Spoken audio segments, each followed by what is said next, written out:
Bienvenidos mis amados hermanos y amigos, una vez más, mi nombre es Juan Eli Hernández y estamos aquí en este día para compartir una vez más su palabra. Gracias le damos a todos los que nos permiten entrar a través del canal Grace TV en sus hogares y vamos a meditar en un tema que es bien importante. Estamos analizando quién es el Dios con el cual se han comunicado los seres humanos a través de toda la historia de la humanidad. Y hemos visto ya bastante de ello. Ahora vamos a hablar, este es el último tema que pienso grabar con respecto a quién es el Dios del Antiguo Testamento y por supuesto el del Nuevo también. Ya presentamos que es Cristo mismo el Dios que se ha comunicado con los hombres a través de todas las edades. Pero ahora vamos a estudiarlo con un término. Jesús en la Biblia habla un término que es muy particular y es el vocablo redentor. ¿Quién es el redentor? La Biblia dice que Jehová es mi redentor, pero ese redentor no es otro más que Cristo mismo, porque no hay dos redentores de la humanidad. Y vamos a analizar un poquito qué es un redentor. Somos parte del ministerio Misión Adventista Armoed, o somos el ministerio Misión Adventista Armoed en coinonía y comunión con el ministerio Olam 7 y trabajando ahora en este canal de Grace TV. Vamos a comenzar teniendo una oración, invocando la presencia de nuestro Dios, que su Espíritu Santo nos enseñe. Vamos a orar una vez más. Amado Padre, gracias te damos por tu palabra, gracias por tu amor, gracias por este maravilloso plan que tú has establecido, Señor, desde la eternidad, en la cual tu Hijo, nuestro Salvador, nuestro Redentor y aquel que también nos creó con la palabra de poder de su boca, que es el mismo Señor que ahora queremos aprender un poco más. Te pedimos que tu Espíritu Santo more en nosotros. Perdona si hemos deshonrado tu nombre, porque tu palabra nos enseña que todos nosotros hemos profanado tu nombre y por nuestra causa es profanado entre las naciones, entre las gentes que todavía no te conocen. Perdona, Señor, nuestros pecados y ahora pedimos que tu Espíritu sea nuestro Maestro, que enseñe a cada hijo sincero o a cada hija sincera tuya para que podamos comprender tu verdad. Guíanos a toda verdad y haz que con esa verdad seamos libres, Señor. En Jesús te lo pedimos. Amén.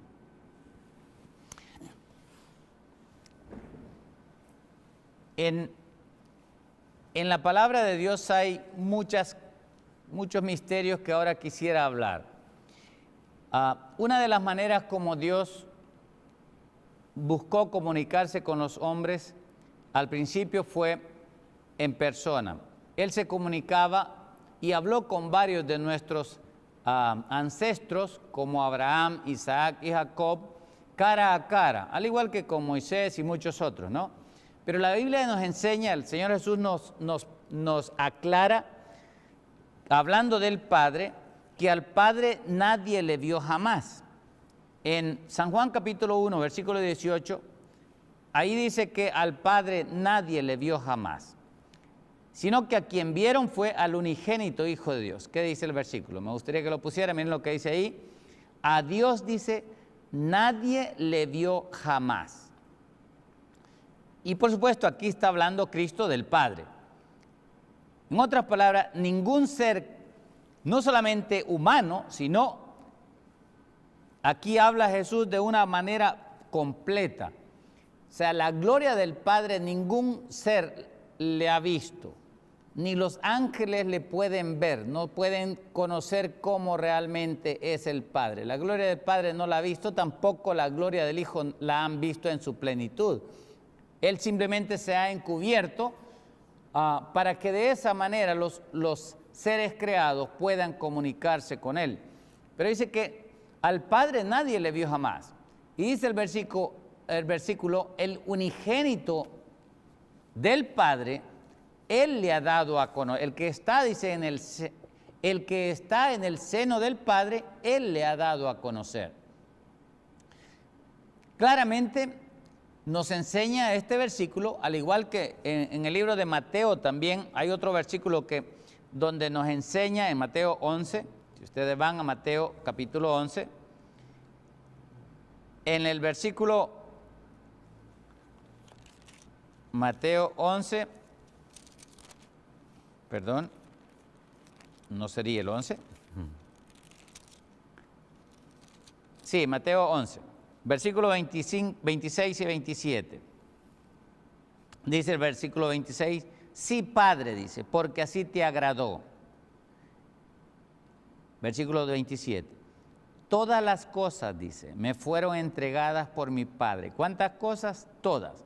Y dice, y nadie conoce al Hijo sino el Padre, ni al Padre conoce a alguno sino el Hijo, y a aquel a quien el Hijo lo quiere revelar, lo quiera revelar. Ahora aquí claramente dice, miren lo que dice, nadie conoce al Hijo. En otras palabras, que alguno de nosotros pretenda que conoce al Hijo, no lo hemos conocido todavía. El único que lo conoce es el Padre. Pero de igual manera, al Padre nadie lo conoce, sino solamente el Hijo. Pero ya vimos que el Dios que se revela en la Biblia, Antiguo y Nuevo Testamento, es el Hijo, no es el Padre. Pero el Hijo busca morar entre nosotros y para hacerlo, Él usó o mandó a que se levantara un tabernáculo. Y ese tabernáculo o ese santuario era una figura ilustrativa de Cristo en la persona de Él. Por eso es que en San Juan capítulo 1, versículo 14, si ustedes van a San Juan capítulo 1, versículo 14, ahí dice que Cristo tabernaculó, Él vino a morar entre nosotros. Y la palabra morar allí es una palabra que se traduce como tabernáculo. Igual como antes Dios mandó que se levantaran un tabernáculo para que Dios morara en medio del pueblo. Dice el versículo 14, y aquel verbo fue hecho carne y habitó. La palabra habitó en el griego es esqueno. Y esqueno significa tabernacular, o sea, Él se hizo santuario, Él se hizo tabernáculo para morar entre nosotros. En el Antiguo Testamento, el tabernáculo que Él mandó a hacer era una figura de lo que es el cuerpo y la presencia real de Cristo aquí en la tierra.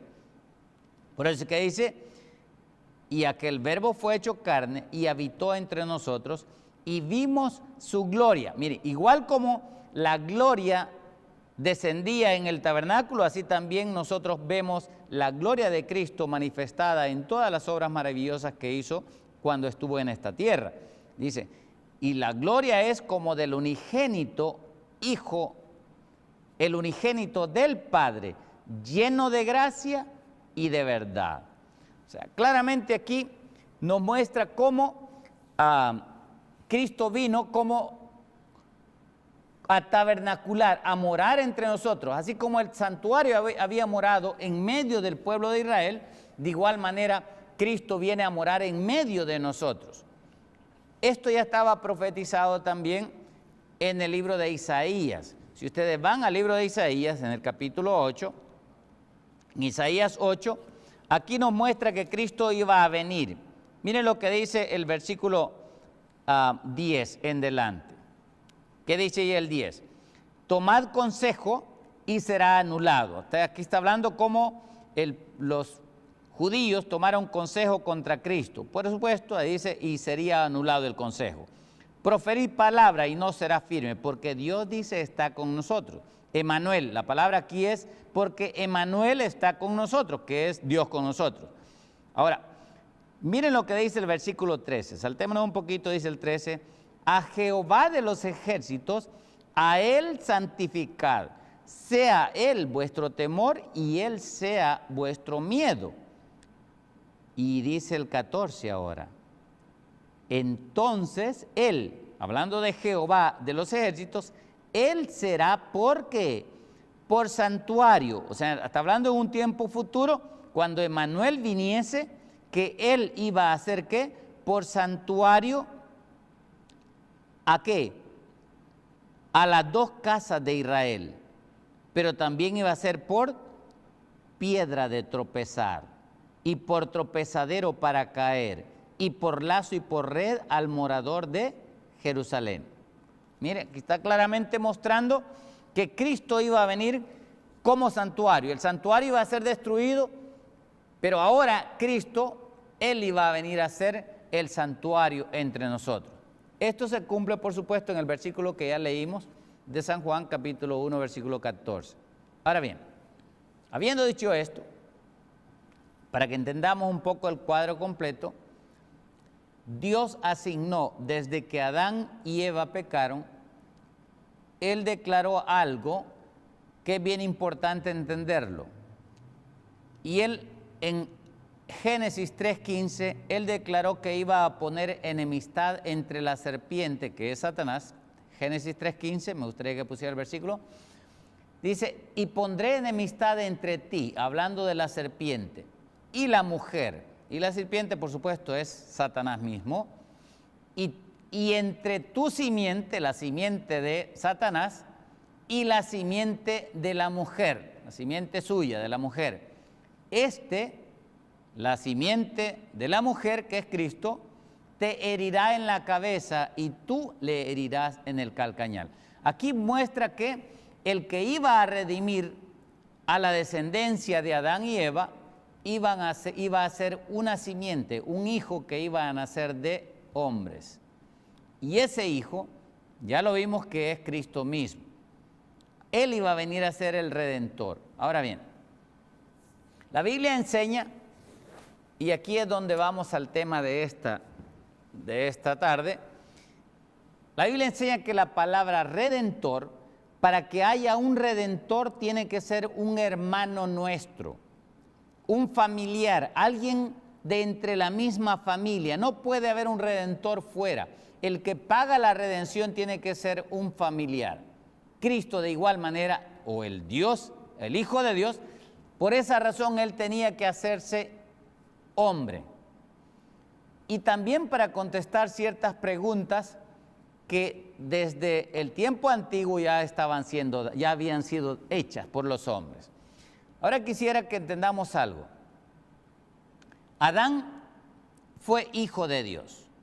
La palabra de Dios nos enseña que todo padre debe de enseñar todas las cosas a su hijo. Y si el hijo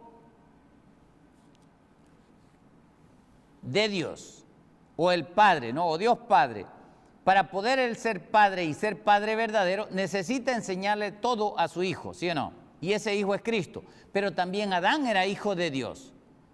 De igual manera, nosotros tenemos que entender de que el conocimiento que Dios le dio a Adán fue un conocimiento completo y total.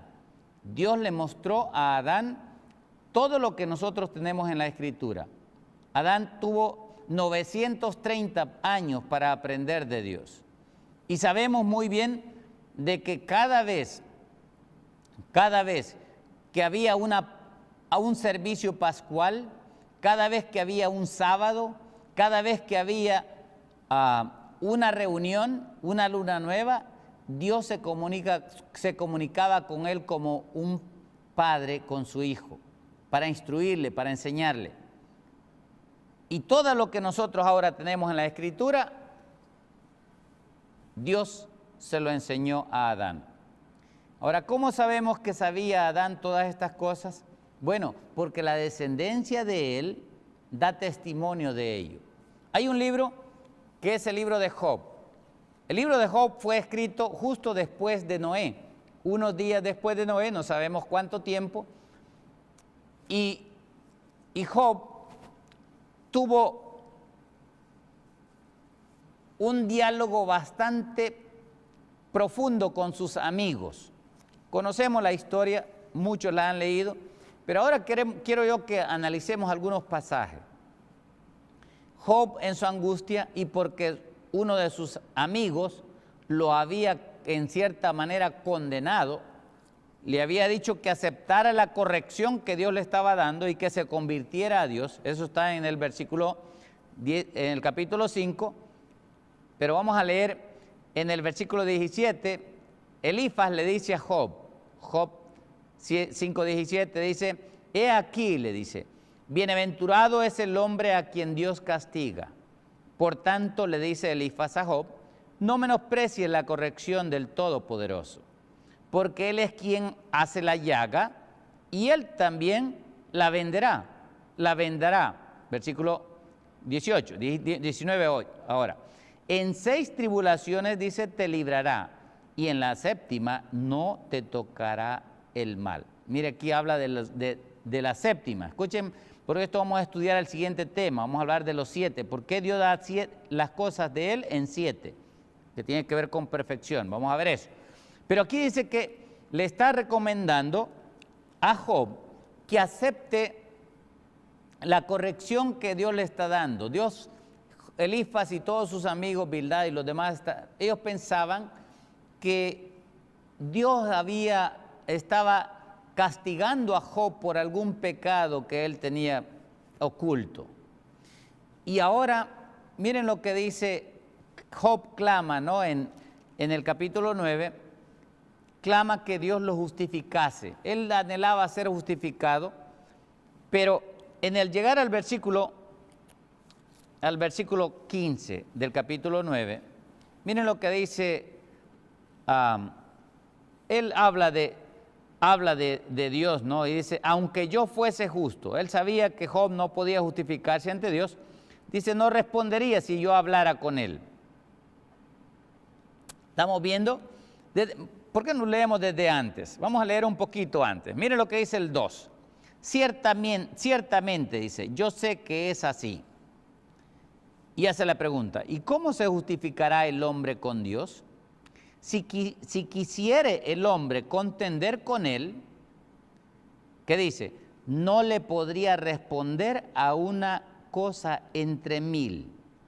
Y comienza a describir cómo es Dios. Dice: Él es sabio de corazón, poderoso en fuerza. ¿Quién se endureció contra Él y le fue bien? Y continúa mostrando las grandezas que hace Dios. Ahora llega el 11. He aquí, dice, si Dios pasa delante de nosotros, si Dios pasara delante de mí, dice Job, yo no le veré, ni entenderé. Versículo 12. He aquí, arrebatará, ¿y quién le hará restituir? ¿Quién le dirá qué haces? Dios no volverá atrás su ira, y debajo de él se abaten los que ayudan a los soberbios. Cuanto menos le responderé yo, y hablaré con él palabras escogidas, dijo Job. Y ahora viene la otra parte. Aunque fuese yo justo, no respondería. Antes, dice, habría de rogar a mi juez. Job, por supuesto, creía que él estaba siendo angustiado, torturado, castigado, al igual que los amigos, por Dios. Pero Job sabía de que él no había hecho nada, y Dios mismo da testimonio que él no había hecho nada. Era un hombre justo y perfecto delante de Dios. Pero mire, estaba siendo acusado. Ahora, al llegar al versículo 19, él dice que algo que es bien importante. Dice: si habláremos de su potencia o de su poder, lo cual ya había dicho en el versículo 4, si habláramos de su potencia, por cierto, Él es fuerte. Y si habláramos de juicio, ¿qué dice ahí? ¿Quién me emplazará? Esa palabra es un poquito ajena a nosotros, lo explico. La palabra emplazará significa: ¿quién me dará un tiempo para presentarme delante de Él y poder razonar con Él? Eso es lo que significa. ¿Quién me emplazará? ¿Quién me da un tiempo para ir ante su presencia? Y eso es lo que Job anhelaba, ir ante la presencia. Por eso es que en el capítulo 23, si ustedes leen el capítulo 23, comenzando del 3 en delante, miren lo que dice del 3 al 9. Dice así: ¿quién me diera el saber dónde encontrar a Dios? versículo 3, capítulo 23 de Job, Job 23, 3. Si me ayuda, dice, ¿quién me diera el saber dónde hallar a Dios? ¿Y qué dice él? Si yo supiera, iría hasta su silla. La palabra silla es tu trono también. Esa palabra la traduce en trono. Si yo supiera dónde encontrarle, yo iría hasta su trono. Versículo 4. Expondría mi juicio o mi causa o mi razonamiento delante de él y llenaría mi boca de argumentos, dice él. Yo sabría lo que él me respondiese y entendería lo que él me dijera. Versículo 6. ¿Contendería conmigo con grandeza de fuerza? Hace la pregunta. No contesta él mismo. No, dice.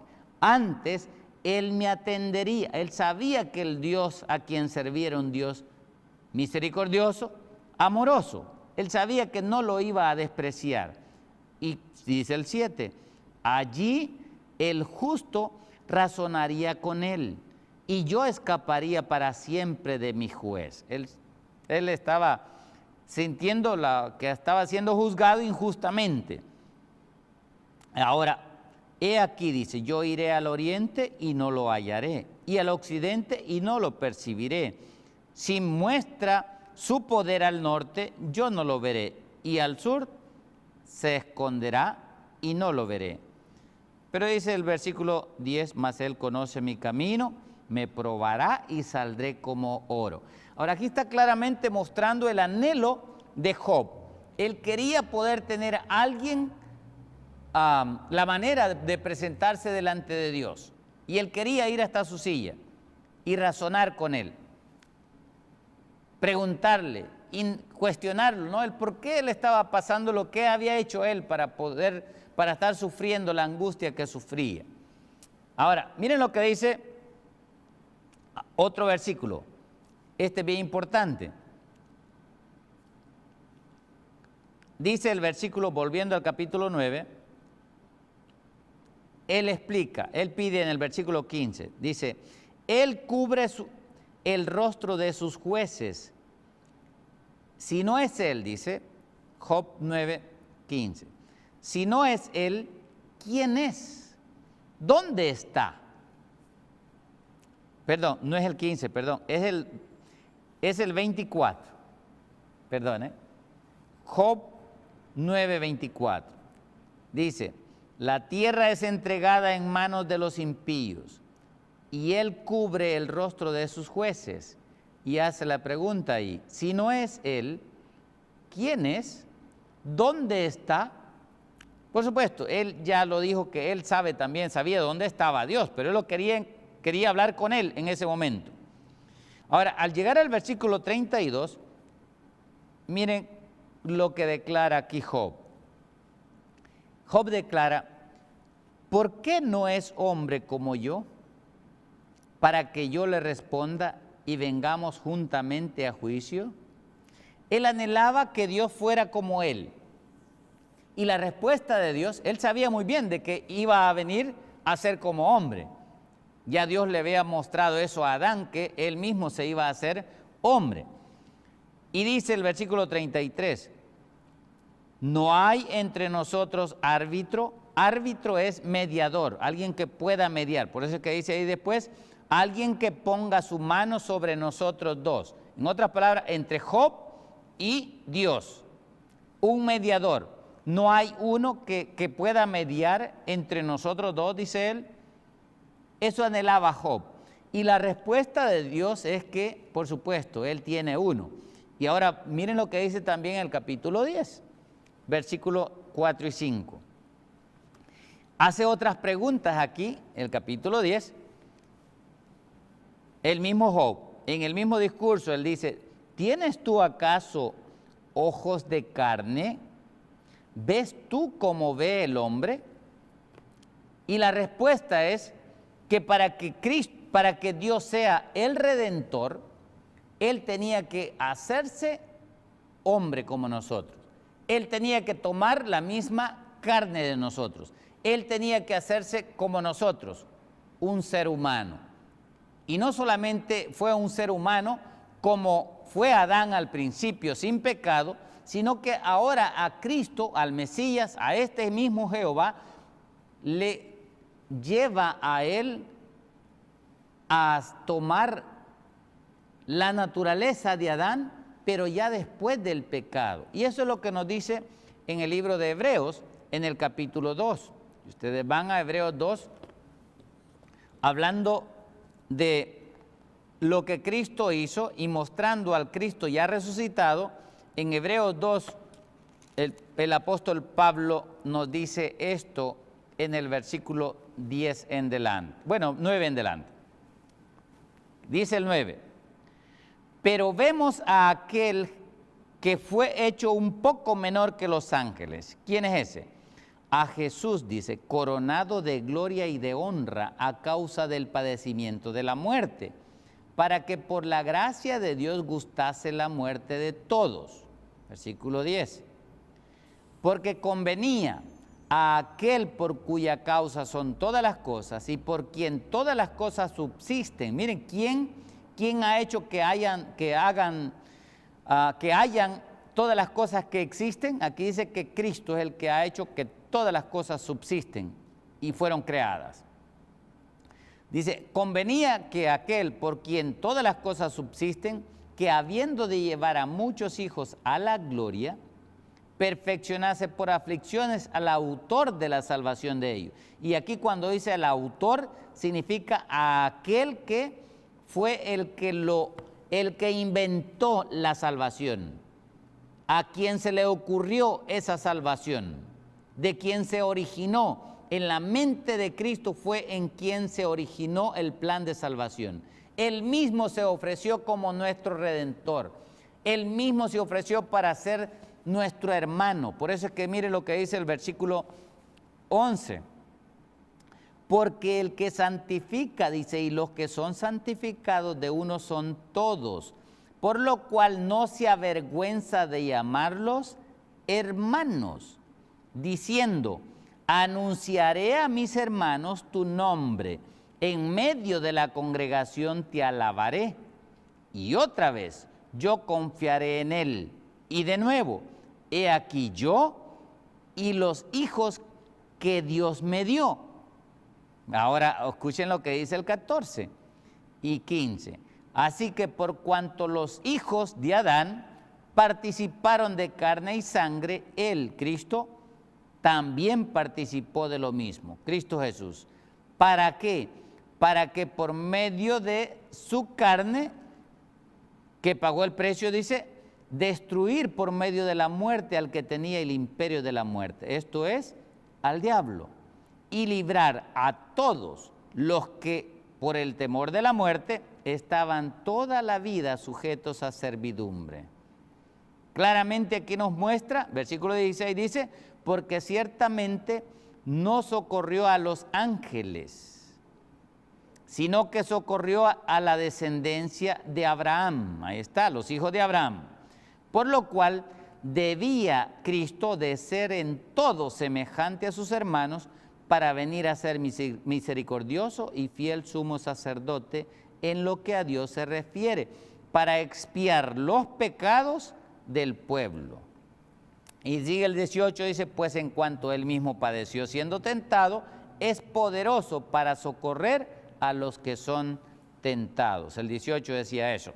Ahora, volviendo al libro de Job, por esta razón es que, conociendo Job estas instrucciones que ya Dios le había dado a Adán, Job, ahora en el capítulo 19, él declara esto. En el capítulo 19,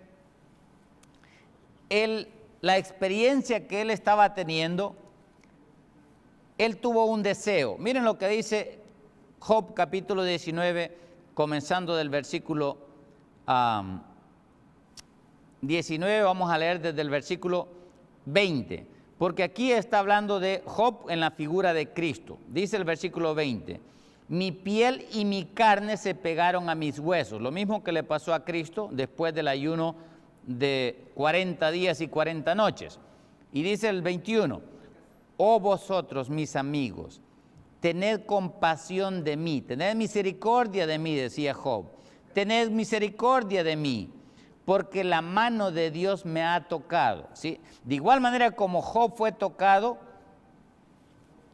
pero por Satanás, ahora a Cristo quien lo tocó es la mano de Dios. ¿Por qué? Porque Él no había manera de poder salvar a los hombres, al menos de que Él tomara nuestro lugar. Y eso es lo que dice, está escribiendo aquí, o está declarando aquí Job. Y miren lo que dice el versículo 22. Le habla ahora a Dios. Job le dice así: ¿por qué me persigues como Dios y ni aún de mi carne os saciáis? Le dice a sus amigos. Y ahora el versículo 23 dice: ¿quién diese ahora que mis palabras fueran escritas? Y esto es bien importante, que la palabra aquí no tanto es escribir, sino legislar. O sea, que las palabras de él fueran escritas como una ley.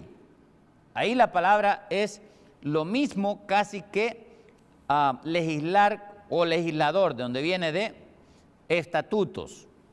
La palabra base de la palabra estatutos. Dice: ¿quién me diera que se escribiesen en un libro, que se legislasen, que quedaran como ley en un libro? Eso es lo que está diciendo Job ahí. Versículo 24: que con cincel de hierro y con plomo fuesen esculpidas en piedra para siempre. Y ahora el versículo 25 dice: yo sé que mi Redentor vive y al fin se levantará sobre el polvo,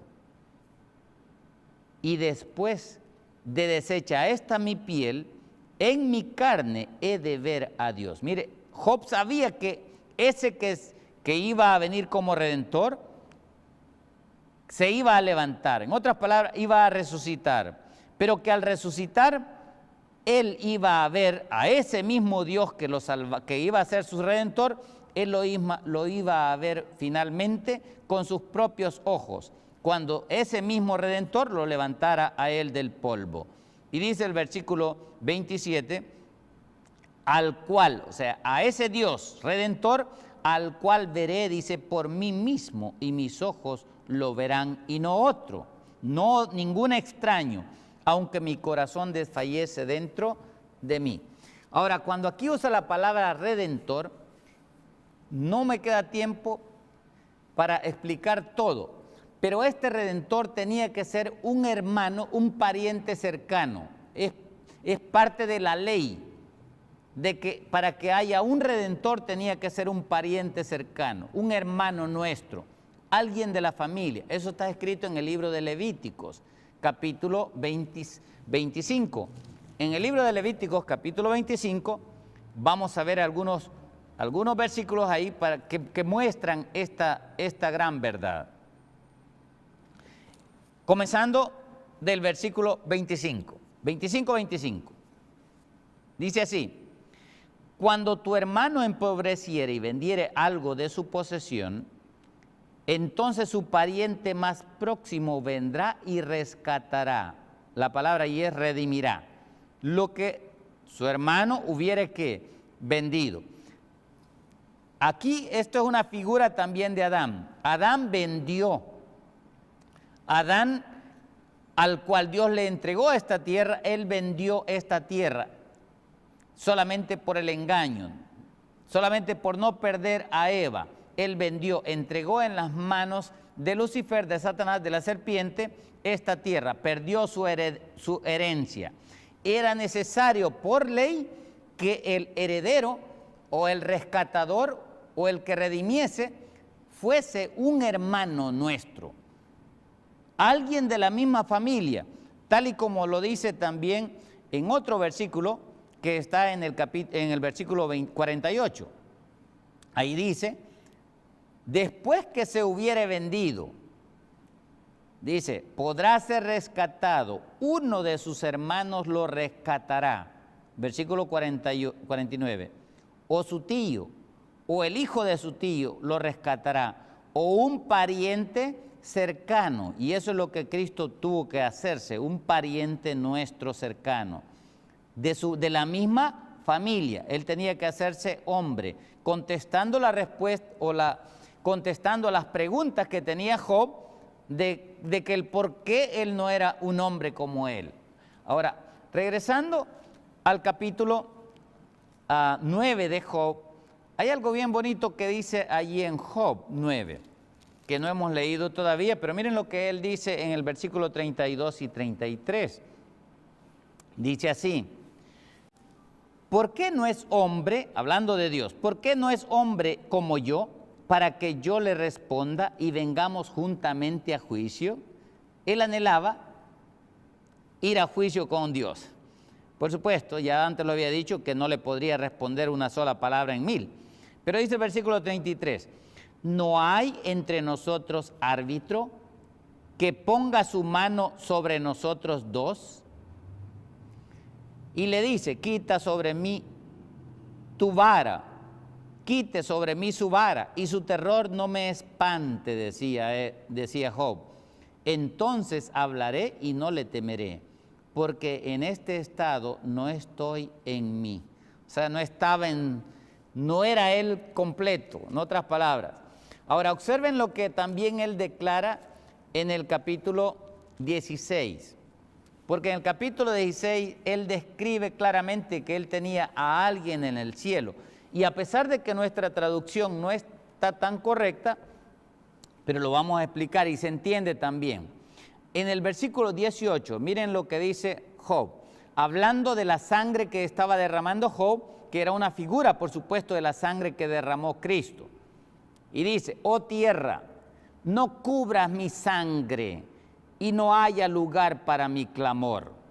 Igual como clamó lo que ya estaba en la cruz y que ya estaba registrado de que Jehová iba a clamar en Salmos 22, 1. Ahora miren lo que dice el 19. Mas he aquí que en los cielos está mi testigo. Mire, él sabía muy bien que en el cielo tenía alguien que testificaba por Job. Pero no solamente dice eso, y dice después, y mi testimonio en las alturas. La palabra ahí testimonio, la mejor traducción sería, y mi testificador. Y mi testificador también lo tenía él en las alturas. Y por eso es que le dice en el versículo 20 a los amigos de Job que lo estaban acusando, les dice, disputadores son mis amigos, mas ante Dios derramaré mis lágrimas. Y él exclama y dice, ojalá pudiese disputar el hombre con Dios. La palabra ahí, disputar, significa también razonar, probar o convencer. En otras palabras, él estaba pidiendo que alguien lo convenciese a él, que Dios lo convenciese a él. Pero él sabía que tenía a alguien que era testigo y tenía también un testificador en el cielo, en las alturas, que estaba en favor de él. Por eso es que dice el versículo 21 al final, dice, ojalá pudiese disputar el hombre con Dios, como con su prójimo. Y ahí dice, como ojalá pudiese como el hijo del hombre con su amigo. En el hebreo dice, como hijo de hombre con su amigo. Así anhelaba Job poder razonar con Dios, para que le mostrara. Y después termina diciendo el 22, mas los años contados vendrán y yo iré por el camino de donde no volveré. Ahora bien, habiendo mostrado esto, que el Redentor tenía que ser uno dentro de nosotros, por eso es que la historia, una de las historias más bonitas que hay en la Biblia es la historia de Ruth. En el libro de Ruth se muestra que tenía que haber un Redentor, alguien que iba a redimir. Y miren, y este ejemplo es bien bonito, pero no redimió con una mujer hebrea o con una mujer israelita. Vamos al libro de Ruth. En el libro de Ruth, bien importante esto, observen con quién redimió la herencia perdida de Elimelec, que era el marido de Noemí. Dice el versículo, capítulo 2, versículo 10. Dice así: ella entonces, Ruth, que había ido con Boz, que era el familiar del padre de Elimelec, el pariente más cercano, le dice ahora ella entonces bajando su rostro se inclinó a tierra y le dijo a Boz: ¿por qué he hallado gracia en tus ojos para que me reconozca siendo yo qué? Extranjera. Mire, así como Boz reconoció a Ruth a pesar de que era extranjera para redimir la herencia perdida de su pariente, de igual manera Cristo vino y especialmente escoge a la iglesia gentil para redimir de la iglesia gentil que no merecía la gracia de esa iglesia gentil, el redimir una herencia especial para él, su especial tesoro, los que van a acompañar a Cristo donde quiera que él va, la simiente más especial para Dios. De esto de esto me recuerda, ¿no? Cuando le preguntaron los discípulos a Jesús que les permitiese estar a Juan y a Santiago, uno a la derecha y el otro a la izquierda, y el Señor les dijo que ese derecho no les tocaba, o sea, no era de Cristo dárselo, sino era para aquellos a quien ya el Padre lo había asignado. Y en el consejo divino había asignado que los que van a estar sentados a la diestra de Dios será la generación final, que no será israelita solamente, sino que será de entre todas las naciones de la tierra. ¿Para qué? Para que de esa manera mostrar Cristo mayor alabanza para su gloria. La generación más, por así decirlo, degenerada, la que ha sufrido más la enfermedad del pecado, la que ha sido más desvitalizada, sería la palabra, la generación que ha sido más o que ha perdido más la vitalidad como hijos de Dios o como hijos de Adán. De esa misma generación final Dios sacará un pueblo especial para Cristo. Y qué maravilloso privilegio tenemos nosotros de ser parte de ese pueblo que está viviendo justamente en los días finales. Ahora, esto es lo que nos enseña el libro de Ruth. Por eso es bien importante el libro de Ruth. Ruth vino a pesar de que era una extranjera, a redimir la herencia perdida de aquel a quien Dios le había prometido, que era Elimelec, que era una figura. Elimelec, por cierto, significa Dios es mi rey. Él es Dios. Eli significa Dios mío y Melec significa rey. El rey, el Dios rey que rescata la herencia de Adán, por supuesto, la que perdió Adán. Ahora, yendo a algunos versículos, ya ahora en el libro de Isaías, donde habla bastante de que nuestro Dios es el Redentor, quiero que vayamos a algunos pasajes, al capítulo 45 de Isaías. En el libro de Isaías habla de que Él es el Redentor. Un versículo y el Salvador a la misma vez. Que Jehová es el Redentor, el mismo, ¿no? Pero vamos a leer, antes de ese versículo, quiero que vayamos al 44. 44, versículo 5 y 6. Dice el 5 y 6, 44. Casi todo el libro de Isaías habla de Jehová como el Redentor, que ya sabemos que tiene que ser un hombre, pariente, cercano a nosotros, para que pueda redimir. De lo contrario, la ley no puede aceptar que sea un extranjero, alguien ajeno a nosotros. Dice el versículo 5, este dirá, yo soy de Jehová. El otro se llamará del nombre de Jacob, y otro escribirá con su mano a Jehová, y se apellidará con el nombre de Israel. Ahora observen lo que dice el 6. Así dice Jehová, Rey de Israel. Ahí está, parecido a Elimelec, que significa Melec, significa rey, y Jehová es Dios, el mismo Dios, rey. Dice, así dice Jehová, Rey de Israel, y su Redentor, Jehová de los ejércitos. Aquí hay dos Jehová, observen bien. Dice, así dice Jehová, Rey de Israel, y a la misma vez, y su Redentor, que también es Jehová de los ejércitos. Y ahora él dice, el Jehová de los ejércitos dice, yo soy el primero y yo soy el postrero, y fuera de mí no hay Dios. Ahora, dice el versículo 7, ¿y quién proclamará lo venidero, lo declarará y lo pondrá en orden delante de mí? Esa es la pregunta. ¿Quién? Por supuesto, no hay nadie que pueda proclamar lo venidero desde antes, pero Cristo sí se especializa para ello. Y dice después, como hago yo desde que establecí al pueblo o el pueblo antiguo, anunciéles lo que viene y lo que está por venir. ¿Quién anuncia eso?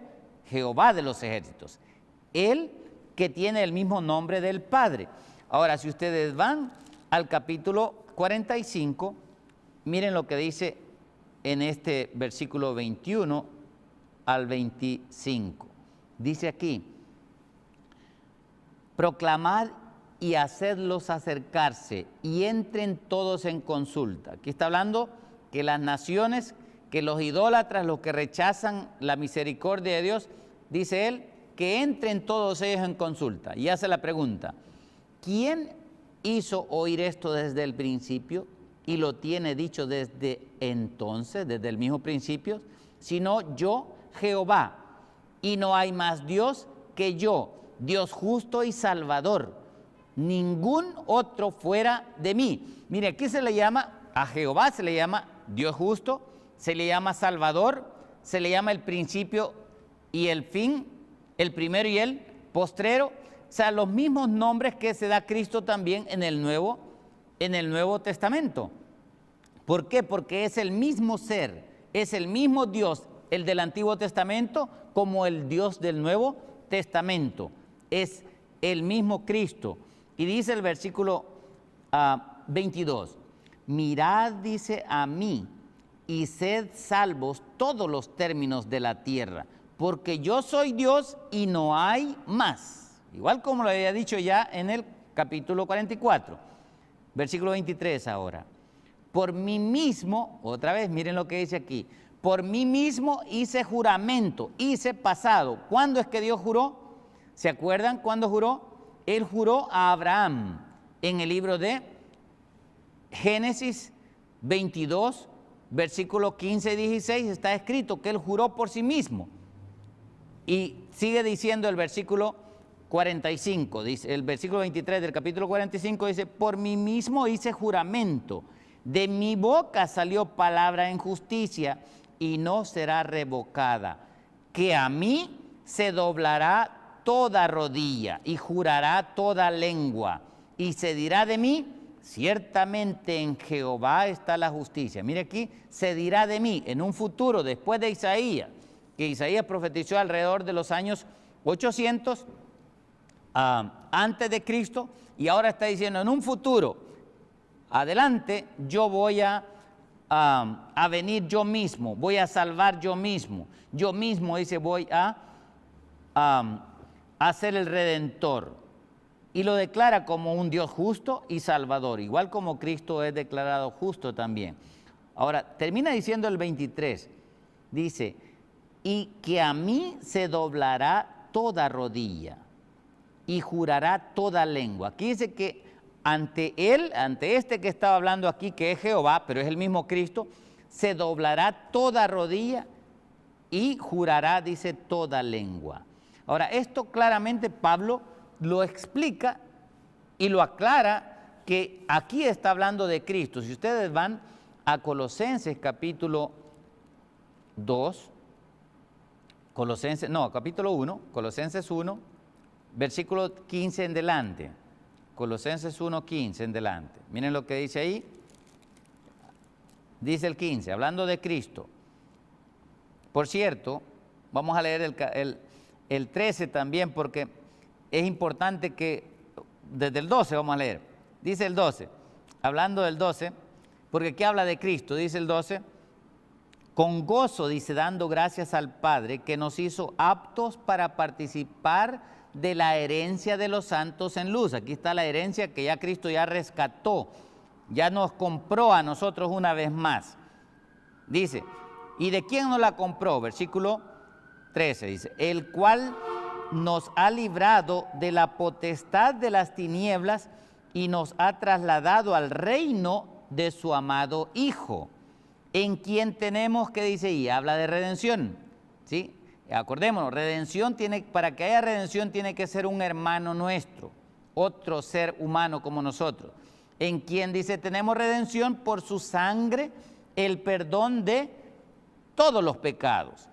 15, Él es, dice, la imagen del Dios invisible, el primogénito de toda la creación, porque en Él fueron creadas todas las cosas, las que hay en los cielos y las que hay en la tierra, visibles e invisibles. Miren, en Cristo fueron creadas todas las cosas, sean tronos, sean dominios, sean principados, sean potestades, todo fue creado por medio de Él y para Él. Y versículo 17 dice, y Él es antes de todas las cosas. Todo lo que fue creado por Él, y antes de todas las cosas Él es. Y dice, y todas las cosas en Él subsisten. Y Él es la cabeza del cuerpo, que es la iglesia, el que es el principio, el primogénito de entre los muertos, para que en todo Cristo tenga la preeminencia. Nadie hay mayor que Él. Porque por cuanto agradó, dice al Padre, que en Él habitase toda la plenitud, por supuesto, de Dios. Toda la plenitud de Dios. Versículo 20. Y dice ahí, y por medio de Él reconciliar consigo todas las cosas, así las que están en la tierra como las que están ¿dónde? En los cielos, haciendo la paz mediante la sangre de la cruz. Ahora bien, aquí dice que toda rodilla también se va a doblar delante de Él. Vamos a ver, ese pasaje está en Filipenses 2, versículo 10. Miren lo que regrese un poquito ahí en Filipenses capítulo 2, versículo 10. Hablando de Cristo, que Dios lo exaltó, dice en el versículo 9, vamos a leer el 9, dice, por lo cual Dios también, dice, lo exaltó a Cristo hasta lo sumo, hasta lo más elevado, y le dio un nombre que es sobre todo nombre. ¿Para qué? Versículo 10, para que en el nombre de Jesús se doble toda rodilla de los que están en los cielos y en la tierra y debajo de la tierra, y toda lengua confiese que Jesucristo es el Señor, para gloria del Padre. Claramente nos muestra aquí Pablo también de quien habló Isaías y de quien profetizó Isaías era del mismo Cristo. Por eso es que él dijo, yo mismo iré a buscar a mis ovejas, yo mismo estaré con ustedes y también yo estaré con los postreros. En el versículo, volviendo a otro versículo que también recuerdo ahorita, el capítulo 41, miren lo que dice acá. Ya vimos que Él es el primero y el postrero, pero en este versículo dice, Él declara algo que es bien importante, y aquí está hablando del justo que iba a venir. Miren lo que dice el versículo 2 del capítulo 41. Dice, ¿quién despertó del oriente al justo? Y del oriente porque Cristo vino del oriente, que es donde está el tercer cielo. Isaías capítulo 41, versículo 2. Dice, ¿quién despertó del oriente al justo? Lo llamó para que le siguiese, entregó delante de él naciones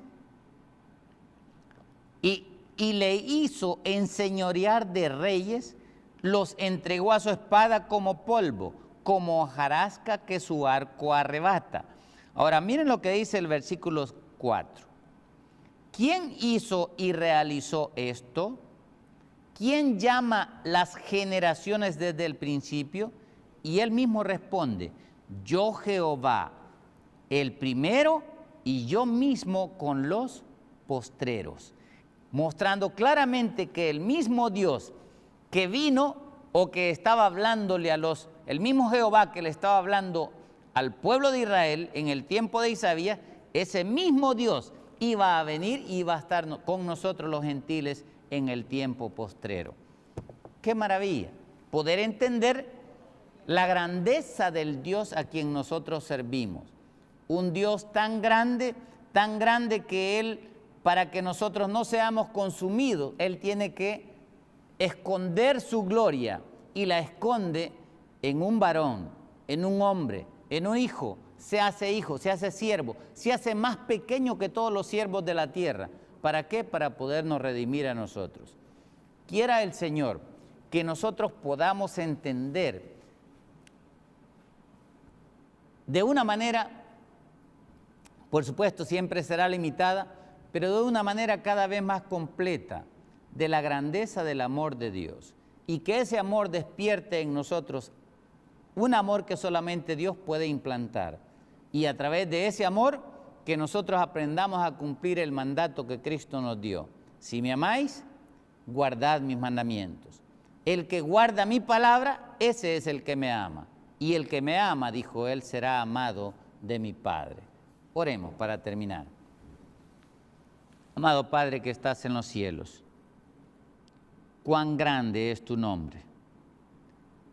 Y cuán grande es tu grande amor, y especialmente tu amor que has manifestado a través de tu Hijo, quien se hizo uno como nosotros. Vino a ser parte de nuestra